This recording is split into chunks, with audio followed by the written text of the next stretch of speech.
کیا آپ سوچ سکتے ہیں کہ وہ لوگ جنہوں نے آپ کو گھر سے نکالا ہو، آپ کے ساتھیوں کو ستایا ہو، آپ کے خلاف جنگیں لڑی ہوں، اور پھر ایک دن وہی لوگ آپ کے سامنے بے بس کھڑے ہوں، تو آپ کیا کریں گے؟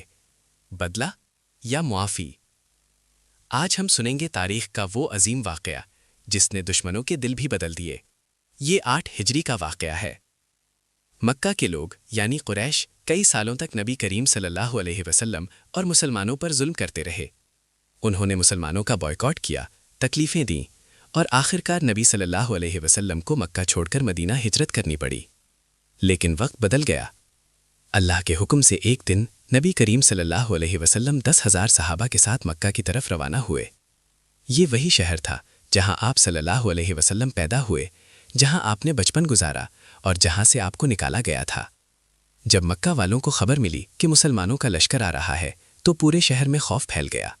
سب کو لگ رہا تھا کہ آج بدلہ لیا جائے گا، آج وہی ہوگا جو دنیا کے فاتحین کرتے ہیں۔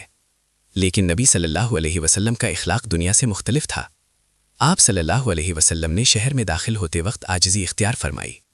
روایت میں آتا ہے کہ آپ صلی اللہ علیہ وسلم نے اپنا سر اتنا جھکایا ہوا تھا کہ عاجزی صاف نظر آ رہی تھی۔ یہ فتح غرور کی نہیں، رحمت کی تھی۔ پھر نبی صلی اللہ علیہ وسلم نے قریش کے لوگوں کو جمع کیا۔ یہ وہی لوگ تھے جنہوں نے سالہ سال ظلم کیا تھا۔ آپ صلی اللہ علیہ وسلم سے پوچھا، تمہیں کیا لگتا ہے میں آج تمہارے ساتھ کیا کروں گا؟ پورا مجمع خاموش تھا۔ پھر انہوں نے کہا، آپ شریف بھائی ہیں اور شریف بھائی کے بیٹے ہیں۔ وہ سب رحم کی امید لگا کر کھڑے تھے۔ اب وہ لمحہ آیا جو تاریخ میں ہمیشہ کے لیے لکھا گیا۔ نبی کریم صلی اللہ علیہ وسلم نے فرمایا، آج تم پر کوئی ملامت نہیں، جاؤ تم سب آزاد ہو۔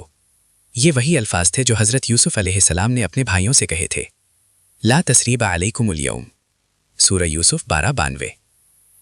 سوچیں، جس شخص کے پاس طاقت بھی ہو، اختیار بھی ہو اور بدلہ لینے کا پورا موقع بھی ہو، پھر بھی وہ معاف کر دے، یہی اصل عظمت ہے۔ اسی معافی نے دشمنوں کے دل بدل دیے۔ بہت سے لوگ اسی دن اسلام میں داخل ہوئے۔ یہی وجہ ہے کہ فتح مکہ کو صرف ایک جنگی فتح نہیں بلکہ رحمت کی فتح کہا جاتا ہے۔